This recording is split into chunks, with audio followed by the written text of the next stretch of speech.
Well, hello there, and welcome to the first FAQ Monday in, oh boy, long time, I think. I can't remember if I did one after I got back from tour this last time, but I think this is like the second or third FAQ Monday this year. Honestly, I got burnt out on doing FAQ Mondays. Also, the way I edited those 272 episodes was very time consuming and I just hated doing it. So I'm gonna go ahead and do an episode and see how it goes. We're gonna edit this totally differently. I'm gonna keep it super cash because A, I wanna answer more questions per episode and I don't wanna do a bunch of editing. So I'm just gonna leave the camera rolling and I'm gonna read some questions and we're gonna hang out. And we're gonna spitball a little bit. Is that cool? Cool. Let's get to some questions, shall we? Listen, Editor Fluff here, I forgot, because it's been so long, I forgot to say it. So I apologize and it won't happen again. First question! You get to keep one amp and sell the rest to pay off your gambling addiction. Which one you keeping? Oof. I don't know if I could pick just one. Okay, if I had to pick just one amplifier, I've recently got some very, very good ones.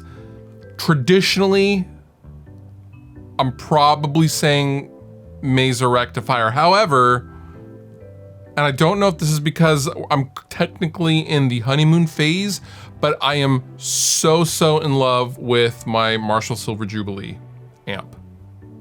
And that is so unlike me to say because I had such a, I don't know, I'm realizing that a lot of the Marshalls that I had back in the day were either broken or just bad, right? Like, there are good Marshalls and I was unwilling to see them as anything other than bar band bro amps, as it were.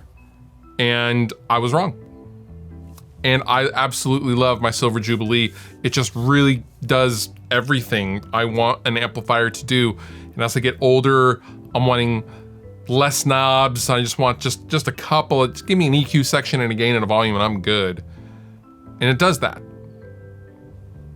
Probably on the honeymoon phase, but yeah. Marshall Silver Jubilee, I guess. Do you remember when PV released the 5150 or your first impression the first time you plugged into one? Rest in peace, EVH. Absolutely rest in peace, Eddie Van Halen. We all owe him a massive debt of gratitude, of course. I mean, there's nothing that I could say that hasn't already been said as far as his influence on the guitar world and metal guitar tones, and the gear he has designed, even aside from his playing, has just been revolutionary. Yeah, can't even argue with that. I hope his family well. The first time I ever remember hearing a 5150, I briefly took guitar lessons for about 4 or 5 months when I was 15 years old, I think. And I walked into the music store that I took my lessons at. And at that time, the PV 5150 had been around a few years, but the combo had just come out. I think the combo came out in 95, I believe. It was like 3 years or so after the original heads came out. And this music store had just gotten in their first 5150 combo. And I walk in and most of the employees and a couple of customers were standing around this amplifier, and it was so loud and it had so much gain, and everyone was standing around this thing while my guitar teacher played. And it sounded incredible, and they had taken off the cardboard and torn the cardboard off, and everything was kind of laying in a pile around the amp, and everyone is around the amplifier, and everyone was playing and taking turns playing this insane new amp, and it was the 5150 combo. And I just remember being blown away by how loud, how much low end it had, and how much gain it had. It was just insane. That was the first amplifier to ever have 6 stages of gain. And that was my first impression of the PV 5150. It was really something to remember. What percentage of coffee are you while recording your album? This is probably in reference to the many tweets and Instagram updates that I tweeted out while my band Dragged Under was making its second record recently. We were writing the second record and recording it simultaneously, and that is done now.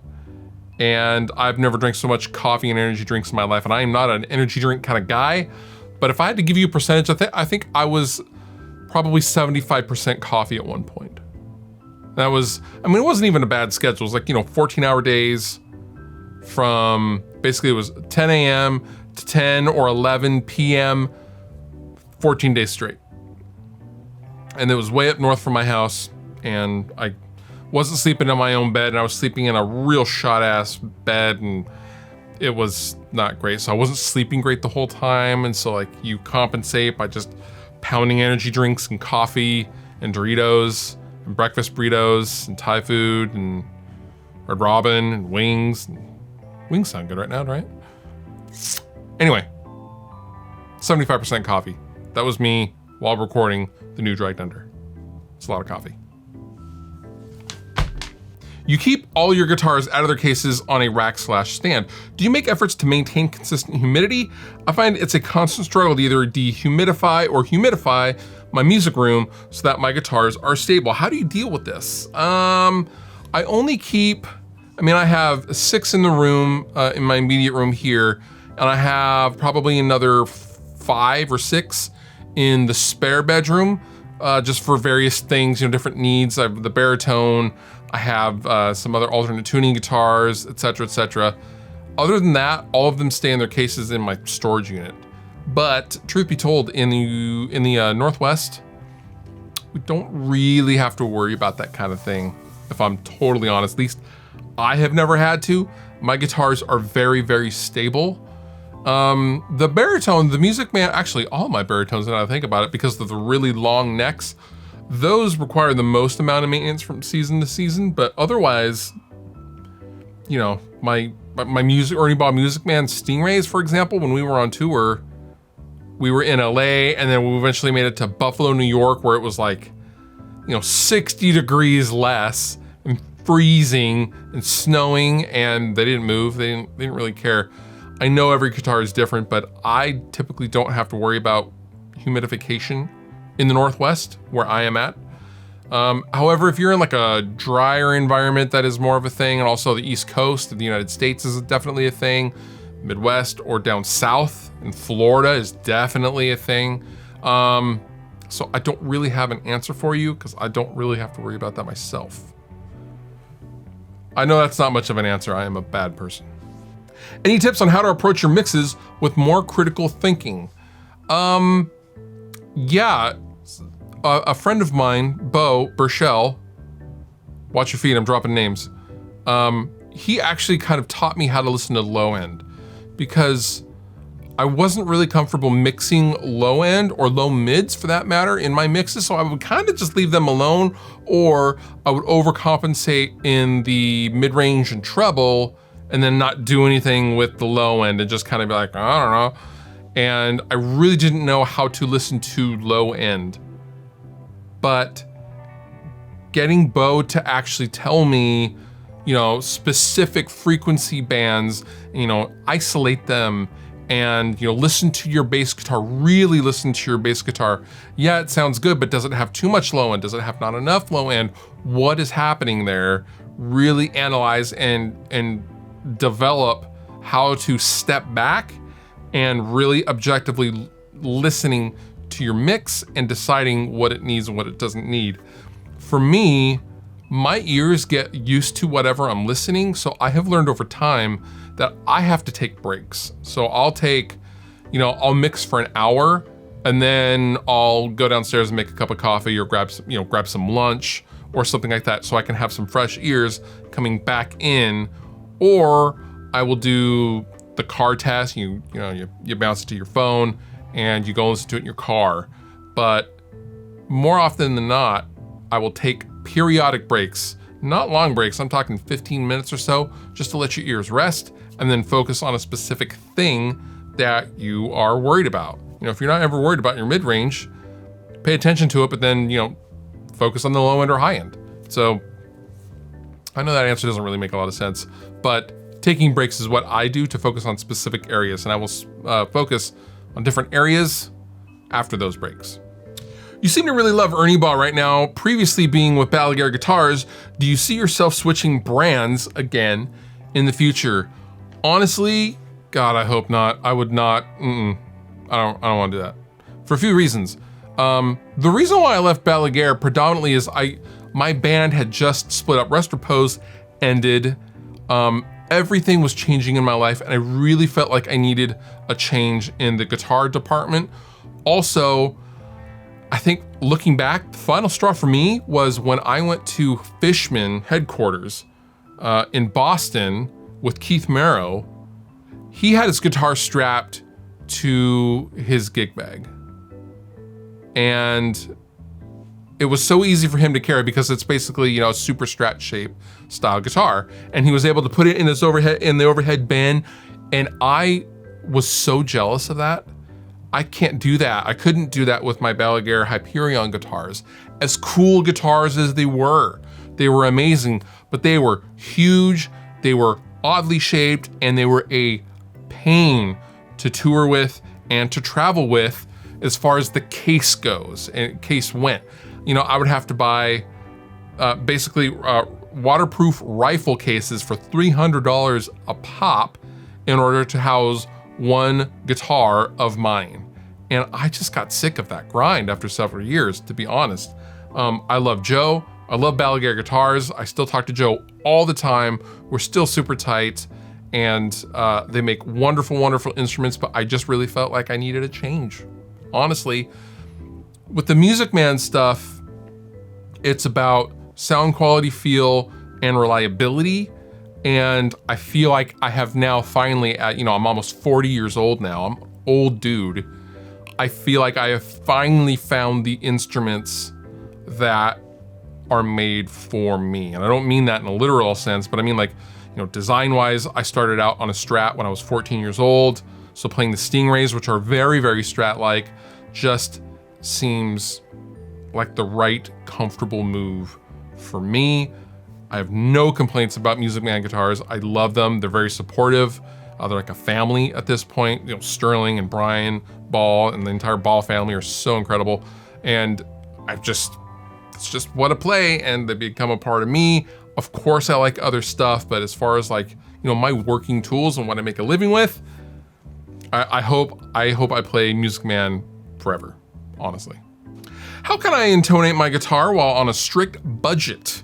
Well, luckily, intonating your guitar doesn't really require any money unless you don't have any tools. But you need some basic tools depending on your guitar. But honestly, all you need is a screwdriver and maybe a new set of strings. Because I wouldn't intonate your guitar with old strings, but other than that, all you need is a screwdriver and be able to look up a YouTube video and you can intonate your guitar.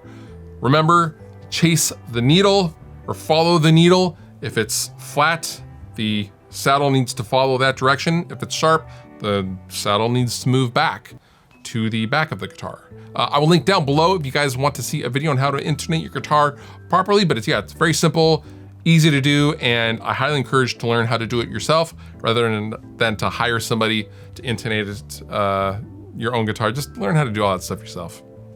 How do you go about recording and mixing bass? I use a variety of different tunings, and I have pretty much stopped recording bass guitars altogether, honestly. I don't really track them ever at all.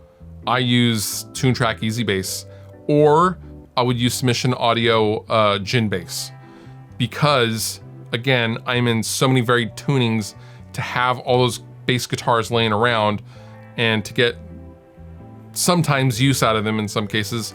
It's just not worth it for me. It's faster for me to plot the MIDI, so I just use MIDI bass, and then I will mix that accordingly depending on what the demo is calling for. If it's an actual guitar amp, I will mix for the guitars, and the bass will play a supporting role to those guitars. But if I'm mixing something for, let's say, a microphone, maybe that won't be the case because it's not as critical because the microphone is on the lead guitars or something like that.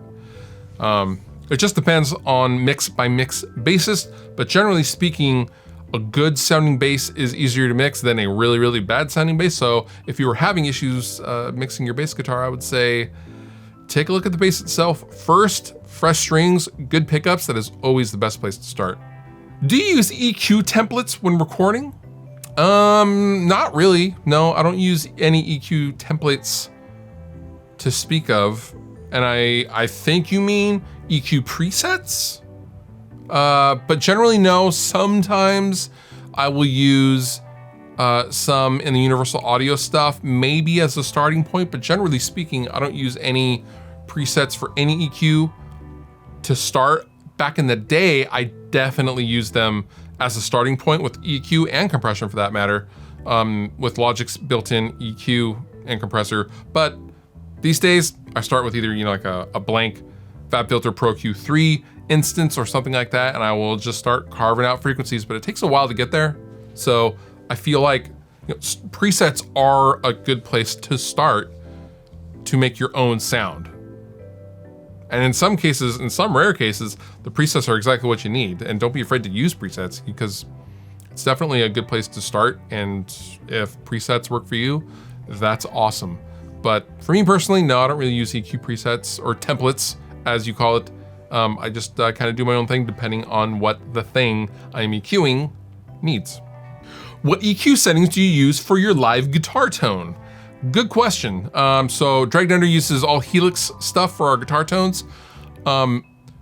Interestingly, with the digital stuff, I don't know if this is much of the case with actual tube amps as it is with digital stuff, but digital stuff sounds very, very hi-fi because it's digital. And to that end, I have to be very, very conscious of the top end, because if you have a lot of top end and it sounds good at like loud talking volume, you are gonna take the audience's head off with top end once you're at band level. So I have found that I low pass, high cut, same thing. I will high cut all of the frequencies above like 9K, sometimes lower, 8K, 7K. I know Misha Periphery, once upon a time when using AxeFX's live, he used to cut off everything above 6K, because when you are that loud at full concert volume and your sound guy is blasting everything, you're gonna take everyone's head off with the top end, and you don't wanna do that. And I try to be very, very conscious of the top end frequencies. And to that end, I've been experimenting with pickups and rehearsals and all sorts of stuff to get the smoothest top end possible while still having it present, if that makes sense. But I never ever wanna just, I never wanna kill anyone with top end. That's always like my weird fear of mine for live. So my EQ settings are generally scooping a little tiny bit out of the mid-range and chopping off quite a bit of top end. So if you were playing at regular bedroom volume or studio volume, you would think it sounds unbelievably dark. You would think the guitar tone sounds really, really dark, when in fact, when you crank it, it does not. How long is your honeymoon period for new gear? Typically for me, and there is always a honeymoon period, and what does that even mean?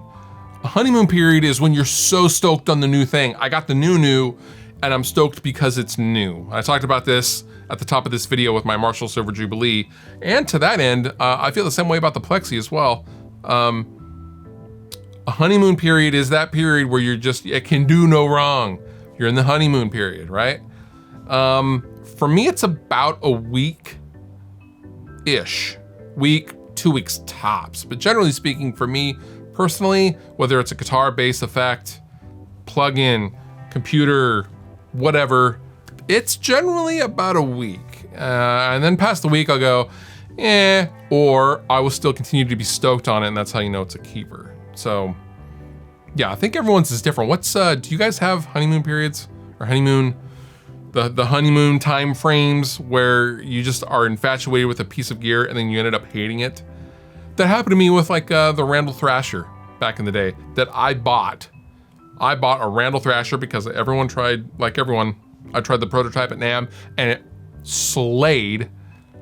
And then I got the production Thrasher and I was just like,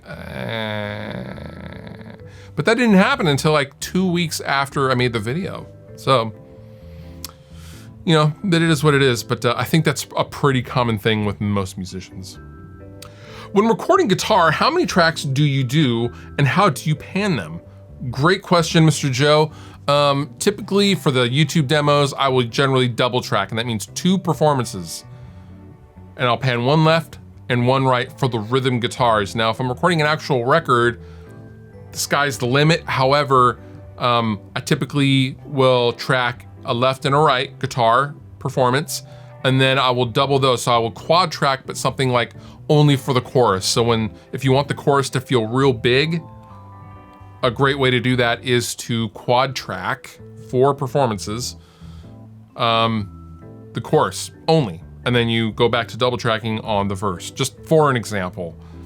Typically for the YouTube stuff, I would go a left and right performance for the rhythm guitars, and then I will do a left and right for whatever melody or octave lead thing is going over that riff. So basically a total of 4 guitars, generally speaking, for some of the YouTube videos. Delonge semi-hollow or Strat? Strat. I'm not a huge fan of the Tom DeLonge ES333. I believe it's an ES33. His single pickup, brown ES guitar, I'm not a huge, I don't really like the ES330 whatever guitars from Gibson. They're cool and they sound awesome for sure, just not my personal taste, not my personal preference. For anything other than non-high gain guitars, maybe. But if I was gonna go the semi-hollow route, I think I would go like, you know, Ted Nugent, Gibson Birdland, or ES135 or something like that. Just the Mickey Mouse guitar doesn't really get me there. Doesn't really blow up my dress, as it were. But that's just me, personal preference. Have you tried mixing with headphone mixing plugins like Waves NX or Abbey Road Studio 3? I'm curious because I live in an apartment and can't really afford to do acoustic treatment. Thoughts on those types of solutions? That's a pretty good question. I have not tried that software specifically. However, I have tried Soundworks, or Soundworks Reference 4, I believe it's called. I think it's 4, yeah, Reference 4.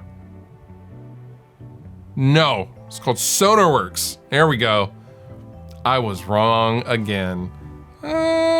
Anyway, Reference 4 is a great correction tool, and so you can calibrate what specific headphones that you get to sound even. I would mix with those, but I think you're talking more about the room simulation. I have not tried that software. I know Slate just came out with one with their own headphones, and you can simulate like being a Blackbird, which is pretty cool, but I have not tried any of those things. I should give those a shot though. Like do a regular mix and then compare them, maybe. Yeah, I'll probably try those, but no, I have not tried those. If you have though, leave a comment down below and give Tombus your bit of advice if you've used that software. And that does it for this episode of FAQ Monday. Let me know what you think of the format. More cash, more of a hang. I don't know if this is gonna stick or not, but I thought I would try some things out. Definitely easier for me, but yeah, let me know what you think. You've been wonderful. I have been Fluff. Thank you so much for watching, and I'll see you next time. If you enjoyed the video that you just watched, please consider subscribing. It helps me, help you, and then in turn you get more stuff to watch. And also I have all sorts of stuff down in the description of this video. Sweetwater giveaway stuff, there's all sorts of links to all sorts of things, so consider checking that out as well if you're gonna hang. But if you don't hang, all good. I still love you.